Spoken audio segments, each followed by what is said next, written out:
authorized to fire at will.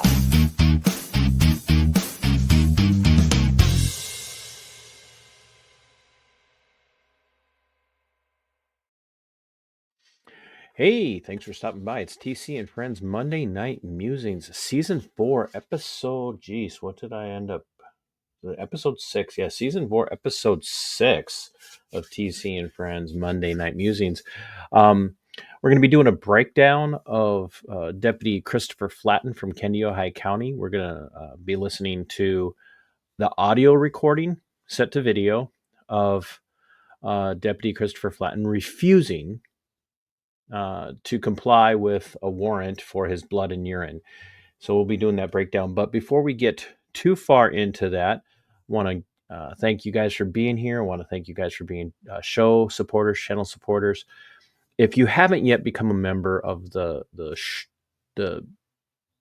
Minnesota Black Robe Regiment community, whether it's an ACT localist or a freedom supporter over on Subscribestar or an ACT localist over on Rumble, I would highly encourage you to consider doing both, folks. It's not cheap to continue to do this stuff, and the channel members are massive contributors to me being able to continue to put out content, keep the electricity on, keep the internet going. And it sounds like I'm grifting probably a little bit, because that's what you do when you have your channel set up for memberships. You promote it. And those of us, when I say we, those of us that have channel memberships, we honestly, for the most part, are people who need that extra income. It's a side hustle. So if you think about it in the perspective, or from the perspective of a person who has a full-time job, but then also has a cottage industry, whether it be like cottage baking or cottage brewing or something on the side, they advertise, they say, come buy my product. Well, there's product here, there's value here in what I do and what others with channels with memberships do. And I also know that there are hundreds and hundreds of channels that you could be watching, hundreds of channels that you could be subscribed to, that are going to ask you these questions and ask you to support them. And so don't ever think that I take for granted the channel memberships and the people that are there. And that's why I have a show producer level, where I give a shout out to people like iMav, who is a show producer from Subscribestar, the Angry Vet, who is a show producer from here on the YouTube side, and from here on Rumble. There, I'm still waiting to see how memberships work out there, but greatly appreciate every single one of my channel members. And one of the things that we're going to be doing for channel members and supporters is a book club. Going to be doing a book club for channel members, Economics in One Lesson from Henry Hazlitt. And so for channel members, I'm going to be reading chapters from this book. It's not a terribly long book. It's a super readable book, very easy to read, very easy to understand. And so I'm going to be doing readings from Economics in One Lesson by Hazlitt.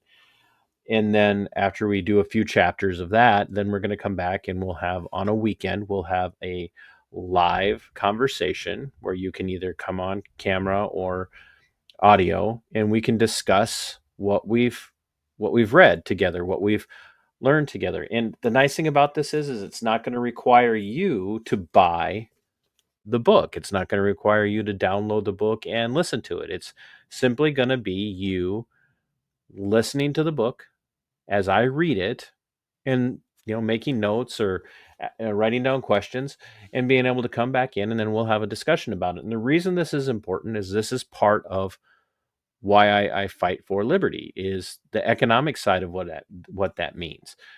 And Hazlitt is writing this economics book from the perspective of an Austrian economist, or an Austrian economics adherent. And it's completely different than what 98% of us were taught in the government-run indoctrination centers that you call public schools. Most of you, like me, were raised thinking Keynesian economics is the only way. And then there are some Marxists out there who believe that their economic view or positions are right. Austrian economics is different. I moved to Austrian economics in my perspective, and I want to share that with you. And so this is for my channel members. So if you're interested, pick a month, just decide to do it for a month, come in and listen to everything that we're doing and talking about. I guarantee you're going to find value in it. So at the very least, you will find that there is something worth listening to challenge you about your previously held or preconceived notions of what sound economics are, because it's not Keynesian economics. But anyway, so big shout out to channel members, show producers, IMAV, the Angry Vet, and my anonymous. You know who you are. She has been phenomenal support to the channel. Once again, I would like shout out to the to Pirate Tomsky, my supporter and friend from Great Britain. He bought this wonderful mic for me and helped me really kind of get set up for doing this on a more professional level, because I are professional. So let's talk a little bit. If you guys hear thunder in the background, I'm doing this while there's thunderstorms going on. It's that time of year, folks, and I love it.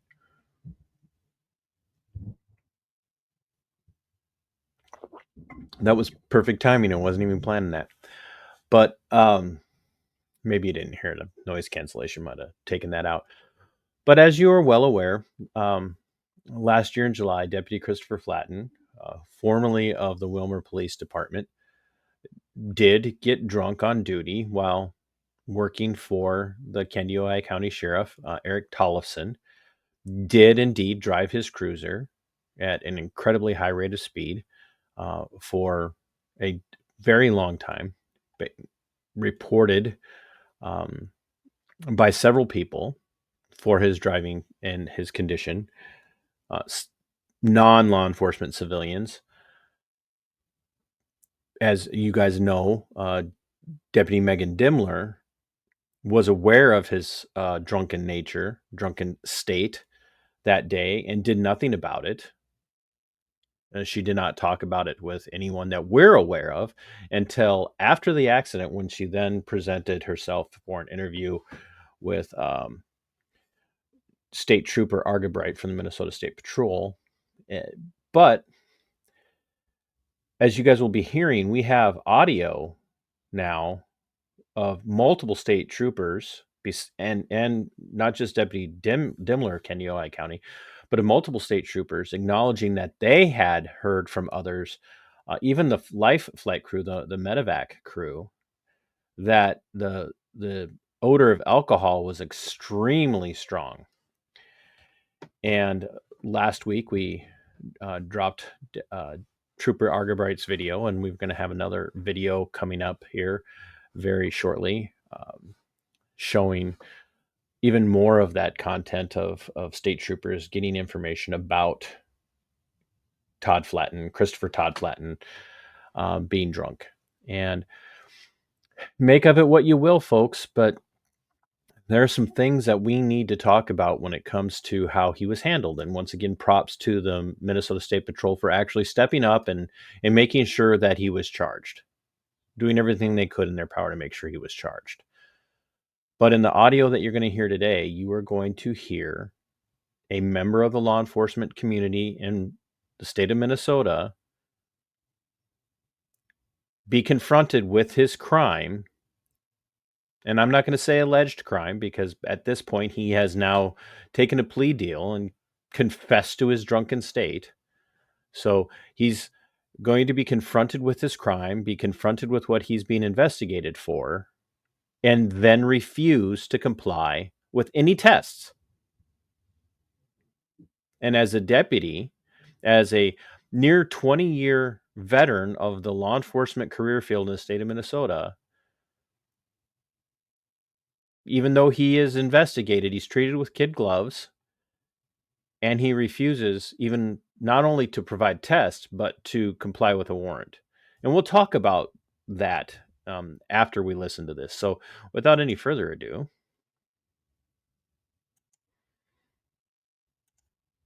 oops, here we go. This will be Tate Miranda by Trooper Lund, case number For Lund. 24602512. Statement is being taken at the St. Cloud Hospital Trauma Room 2. Statement is taken from Christopher Christopher, Todd, Todd, Flatten, Flatten, date of birth 11/5/1984. I got to admit, every time they say Todd, it hits me right here. Not because just having that name makes us related, but just, oh gosh, man, doesn't this guy actually look like what you would picture being a bully looking like? Like, does he not look like every quintessential bully you've seen in a movie or on TV? And when I think about bullies, because you guys know I love to read, and one of my favorite authors is Stephen King. And whenever I hear King describe a bully, they almost always, in my mind, end up having a look just like this guy. He just looks like a bully, and we know he's a bully, by the way. All right, Christopher, before I ask you questions, you must understand your rights. You have the right to remain silent. Anything you say can and will be used against you in a court of law. You have the right to talk to an attorney before being questioned and to have the attorney present during questioning. If you cannot afford to hire an attorney, one will be appointed without cost to you before questioning if you wish. Do you understand what I have read to you? I'm sorry. You gotta be a little louder. There's machines in here. Yes. Having all these rights in mind, do you wish to talk to me now?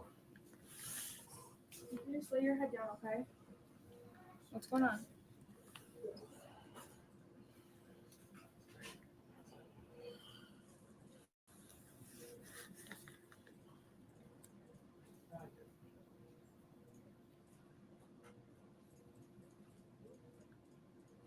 You want me to say it again, Chris? No, I don't know. What's that? I don't know what's going on. Okay, you're in the hospital. Okay, you were in a vehicle crash. Okay. Squad. Yes, sir. Okay. All right. So I don't know if you heard that, so we'll go back just a little bit here. It says in my squad. Yes, sir. Okay. Yes, sir. Okay. Okay, you were in a vehicle crash. Okay. Squad. Yes, sir. Okay. All right. So right now, we're being investigated for impaired driving. Okay. Do you remember me telling you about the search warrant for? I want to. And in the near 13 years that I spent working for the Olmsted County Sheriff's Office as a deputy inside of the detention center, a good half of that time was spent working nights. And that's predominantly when you hear DUIs coming in. You know, starting in the late afternoon, early evening, but you know, in the nighttime, in the evenings, and I can count on one hand the number of times that I heard an officer, a trooper, a deputy from any agency treat a drunk driving suspect who's been involved in a crash with the amount of tenderness and graciousness and pleasantness that Trooper Lund is treating Deputy Flatten of the Kandiyohi County Sheriff's Office. Now, I don't know, maybe Trooper Lund is always like this. And once again, props for the State Patrol for doing the right thing. But I've seen how troopers talk to people who are, you know, are suspected of being under the influence while driving. If this is Trooper Lund's normal demeanor with people, then good for him. Like that, like his, but he's doing everything in his power to be incredibly kind and soft and tender towards this fellow member of the Blue Line community. You could just hear it. Let's go back a little bit here, and I'm going to just let you guys listen. And with what I said in mind, think about what he sounds like. He doesn't sound like a cop here. He sounds like somebody's concerned mom. Okay, you're in the hospital. Okay, you were in a vehicle crash. Okay. Squad. Yes, sir. Okay. All right. So right now we're being investigated for impaired driving. Okay. Do you remember me telling you about the search warrant for your blood? No. You don't? Yeah. You do remember that? Okay. Do you remember refusing the blood sample? Where am I right now? You're in the St. Cloud Hospital. Okay. Okay. Do you remember who I work for? State Patrol, yes. Okay. Do you want me to reread what I just read to you? Okay. Before I ask you questions, you must understand your rights. You have the right to remain silent. Anything you say can and will be used against you in a court of law. You have the right to talk to an attorney before being questioned and to have the attorney present during questioning. If you cannot afford to hire an attorney, one will be appointed without cost to you before questioning if you wish. Do you understand what I have read to you? Having all these rights in mind, do you wish to talk to me now? No? Okay. Do you know what I just read to you? Yeah. What do we call that in law enforcement? So this is really key. The way that he's talking to him here, the way Trooper Lund is talking to Deputy Flatten is very key. He makes this comment, what I just read to you, what do we call that in law enforcement? Let's listen again. To talk to me now? No? Okay. Do you know what I just read to you? Yeah. What do we call that in law enforcement? What do we call that in law enforcement? Now, there's two things here. Deputy Flatten is innocent until proven guilty, right? And you're not obligated to cooperate with an investigation into a crime you're being investigated for. You are not obligated, and you're not obligated to talk to law enforcement. Now, Deputy Flatten just expressed a desire to not talk to Trooper Lund. Trooper Lund completely bypassed that desire and continues to talk to Deputy Flatten. Should he have? I suppose so. Law enforcement is going to, even when you say you don't want to talk to them, they're going to continue to try and get you to talk. It's a tactic. But Trooper Lund is already demonstrating that he sees Deputy Flatten as being on his team because he's used that term. What do we call that in law enforcement? So he's relying on Deputy Flatten being a team player, being part of that thin blue line club to understand what's going on here.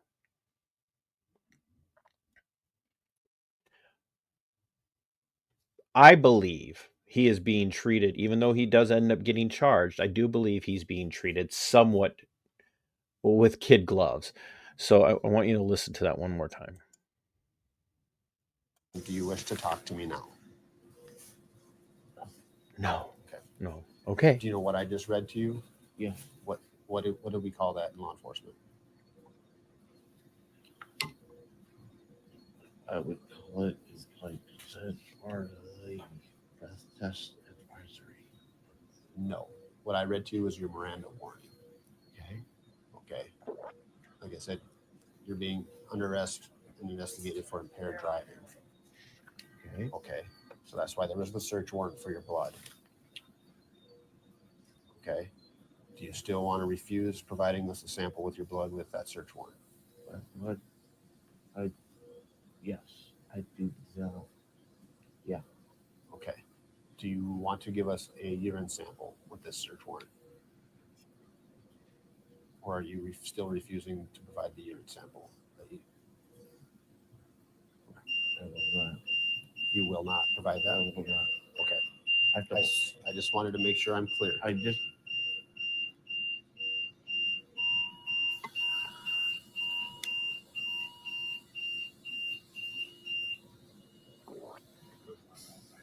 Do you have any questions for me, Chris? Not for you. Okay. Just in general, I don't know what is. Okay. I don't know what's going on. Okay. I don't know what's going on. We know better than that. We know that he knows what's going on because he was told, he was informed, he was advised that this investigation centers around him driving a vehicle while impaired, and he asked in my squad. He does know what is going on. He absolutely 100% without question does know what is going on. Now, later on, when this is done, if you would like to go and listen to this without my commentary, it will be available the day after this video is available. So on Tuesday, the 15th, you will be able to, April 15th of 2025, you're going to be able to go and actually just listen to this without any commentary, any input from me. But Christopher Flatten, Deputy Christopher Flatten, from Kandiyohi County Sheriff's Office, under the authority of Sheriff Eric Tollefson, does know what's going on. He does understand what's happening to him here. He knew enough to bring up implied consent. He knew that. Even though what was being read to him was a Miranda warning, I guarantee you he knew what was going on. And you can hear, this dude is wasted. Absolutely wasted. And as we now know, that his injuries were non-life-threatening. And they knew that within hours. I would say sooner.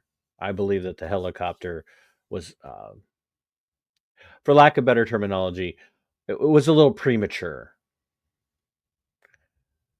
It was a premature helicopter ejaculation is what it was.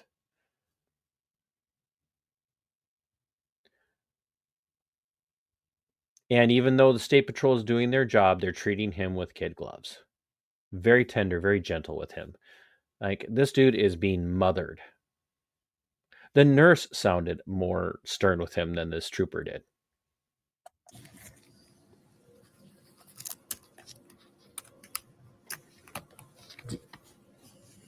Do you know what a PBT is in law enforcement? Yes. Okay. Will you give me PBT, preliminary breath test. It's this little portable machine that will give you a relatively accurate reading as long as it is calibrated on a regular basis and calibrated properly. a PBT sample? No. Okay. All right. I don't have anything further here, Chris. Do you have any questions for me? All right. I will be leaving, but there's other people Thanks, sir. outside that they'll probably want to come talk to you. I want you to hear this again because everybody does this with cops, right? Everybody does this with cops. You get pulled over for something, whether you get a ticket or not, as the officer's leaving. Thank you, officer. Listen to this. Questions for me? All right. I will be leaving, but there's other people Thanks, sir. outside that they'll probably want to come talk to you. Thank you, sir.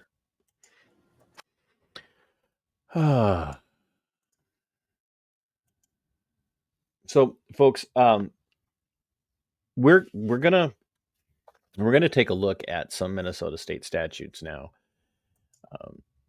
One primarily being the state statute regarding implied consent. So let's bring that up.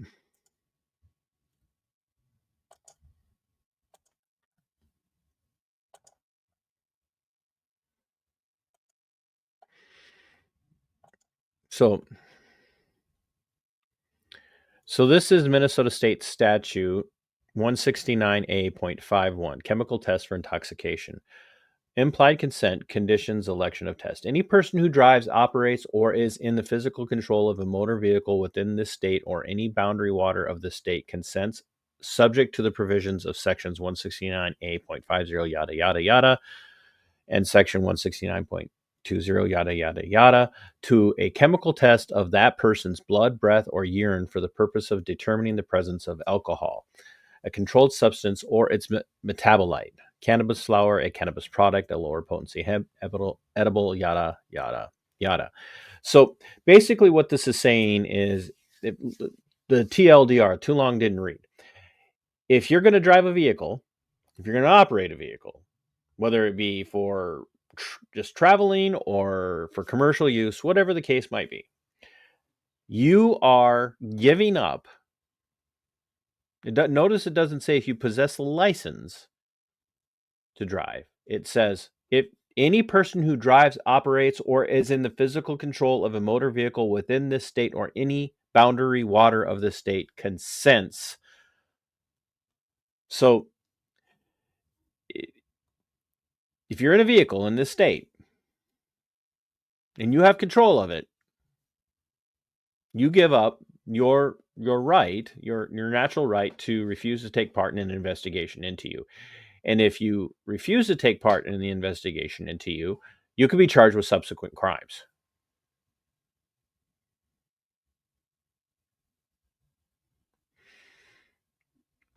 The test may be required of a person when an officer has probable cause to believe the person was driving, operating, or in physical control of a motor vehicle in violation of section 169A.20, driving while impaired, and one of the following conditions exists. The person has been lawfully placed under arrest. The person has been involved in a motor vehicle accident or collision resulting in property damage, personal injury, or death. The person has refused to take the screening test provided for by section 169A.41, preliminary screening test, in other words, preliminary breath test, or the screening test was administered and indicated an alcohol concentration of 0.08 or more. The test may also be required of a person when an officer has probable cause to believe the person was driving, operating, or in physical control of a commercial vehicle with the presence of any alcohol. So they don't even have to observe you. They just have to believe the person was. So now we're going to get down to the part of the warrant aspect here. So there's speculation and there's some conjecture and there's some, probably, should we say, rightful understanding that when you're presented with the warrant that's duly obtained through a statement of probable cause, or an officer goes before a judge, before the court, and says, here is my probable cause to believe we have a reasonable, articulable suspicion, if you will, of what crime has committed and who committed that crime, and now this is the warrant that we need. And then they sign an affidavit stating that, and the judge looks at that affidavit, takes that as a sworn affidavit, and says, here, I'm giving you a warrant to compel cooperation. And that means if they show up at your house with a search warrant, that search warrant is very clear about what that search warrant is for. If they show up to your place of business for a warrant, with a warrant for your arrest, that warrant authorizes them to compel your cooperation in the search, compel your cooperation in the arrest, and there are exacerbating penalties for you refusing. There are aggravated penalties if you refuse to comply with those things. However, when it comes to blood or urine tests, the question is can that be compelled? Can it be forced? Can that warrant be forced on you in the sense of, can you be held down and have your blood taken from you? Most defense attorneys will tell you that they cannot. They cannot compel you to give that up.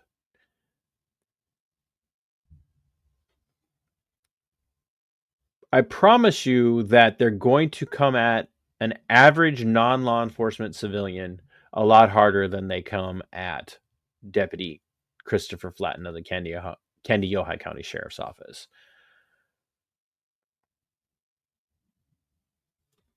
So what it says here under the state statute is when under the provisions of sections yada, yada, yada, a search warrant is required for a blood or urine test. That requirement is met if a judicially recognized exception to the warrant requirement is applicable. Requirement of urine or blood test. A blood or urine test may be required pursuant to a search warrant, even after a breath test has been administered, if there's probable cause to believe that. And then they go through and list all these other things that may cause the need for the warrant.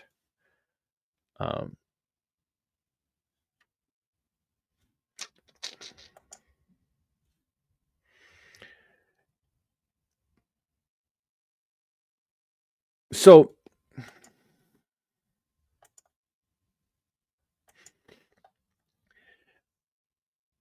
they could not physically compel Deputy Flatten to comply with the warrant. They couldn't physically compel that. And he did face refusal crimes. And off the top of my head, I can't remember what he ended up pleading out to. He ultimately ended up resigning from the Kandiyohi County Sheriff's Office.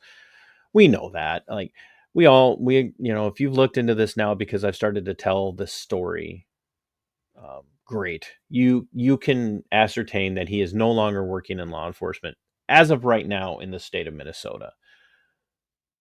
And that's a good thing, right? No one's going to argue and say that, oh, that's too bad. We've lost a good one, because we know we didn't. We know we didn't lose a good one. We know that Deputy Flatten, before he was Deputy Flatten, was Officer Flatten from Wilmer. We know that he, at least one occasion, and I'm getting more and more information about others, we know that on at least one occasion he did violate the constitutionally enshrined natural rights of Derek Gilbert.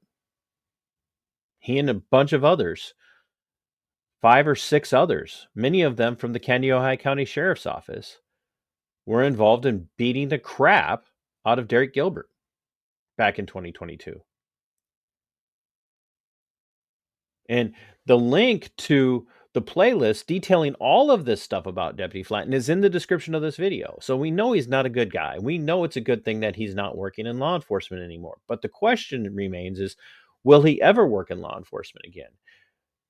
And I would venture the guess that this guy will pursue, could be wrong, I'm not saying I'm predicting this with 100% certainty, but I venture a guess that this guy will end up working in law enforcement again. He will go back and he will get his post certification. It's Peace Officer Standard and Training. Post certification.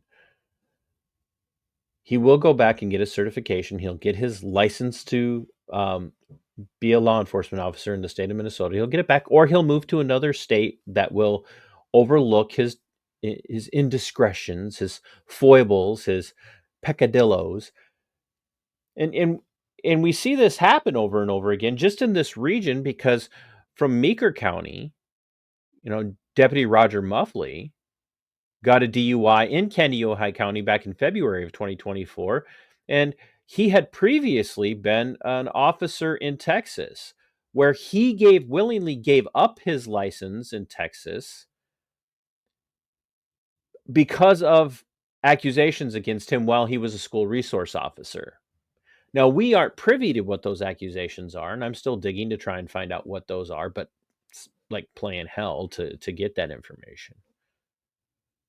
But so there's a good chance that with his near 20-year record, his 20-year career as a law enforcement officer in Minnesota, that he'll either come back at it in Minnesota, or he'll just go to a neighboring state, someplace where he'll be able to explain, yeah, I was an alcoholic. I was going through a hard time, and I was just going through it, and I turned to the bottle and I made some bad decisions, but it was only the one time, and you know, a lot of it stems from these false accusations where I was made out to be the perpetrator of this great violence against this guy.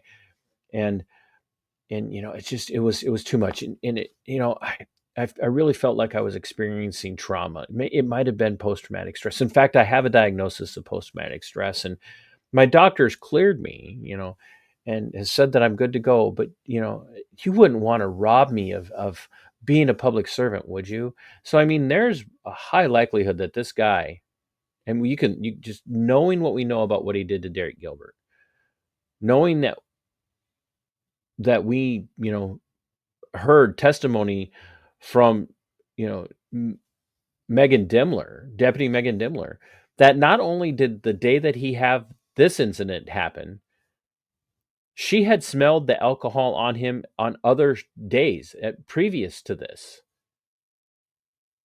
That there's no questions about that. We are 100% certain that he had done this before. And folks, this is what's wrong, if you will, with the law enforcement career field. Things that would, you know, could potentially ruin your life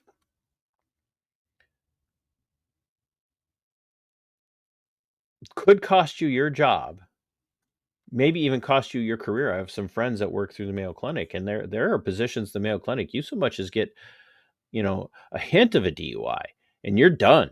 They will not have you working for them. And you get crap canned by Mayo Clinic, and you're one of those people in a position where a DUI ruins your career.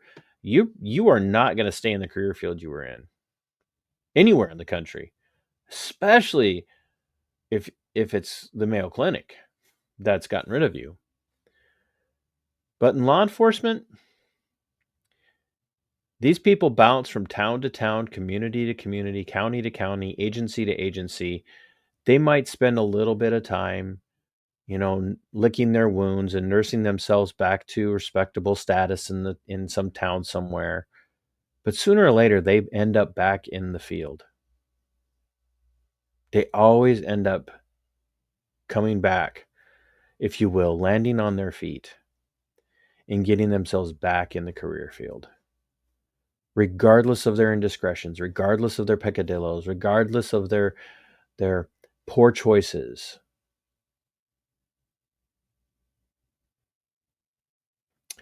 Deputy Christopher Flatten of Kandiyohi County Sheriff's Office will someday end up arresting and charging someone with a DUI somewhere. I hope I'm wrong. I hope this man never works in law enforcement again. But we all know the odds are that he will probably end up in the career field in much the same way that the piece of human trash that killed Sonia Massey in Illinois last summer could go from agency to agency to agency until he ended up blowing Sonia Massey's head off.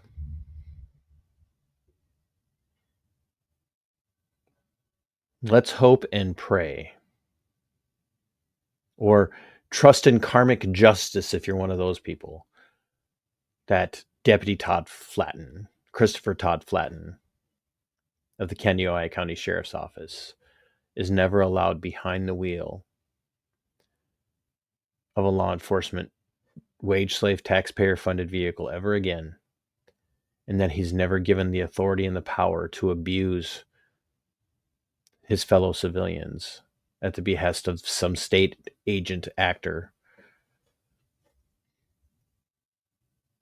and that he is consigned to a fate of looking over his shoulder, wondering if today's the day that somebody recognizes him and calls him out for the crimes he's committed. And that no other blue line agency will raise the wall of silence to protect him. as they bring him on board, like Sheriff Eric Tollefson did when he hired him away from Wilmer to keep him in the law enforcement career field after former officer Christopher Flatten became Deputy Christopher Flatten to escape the sunlight of the lawsuit that was coming his way for trying to destroy the life of Derek Gilbert.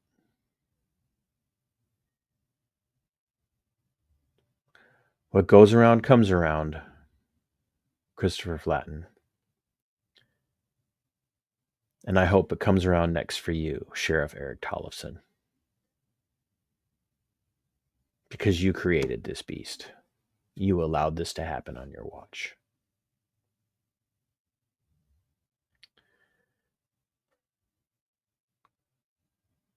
Be looking for more videos to come out for the story, folks. I've got hours and hours and hours of content that you guys are going to want to hear.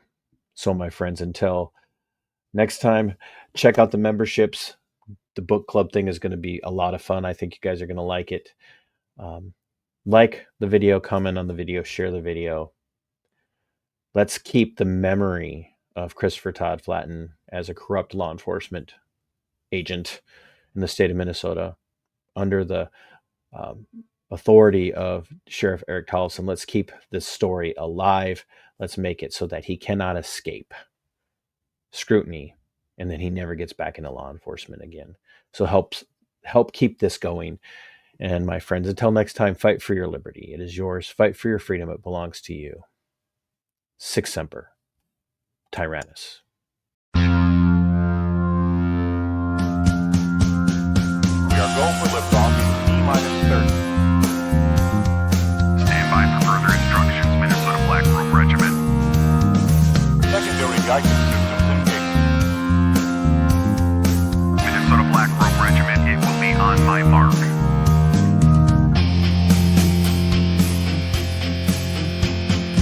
All systems are a go. All systems are a go. Minnesota Black Robe Regiment, you are over the target. You are authorized to fire at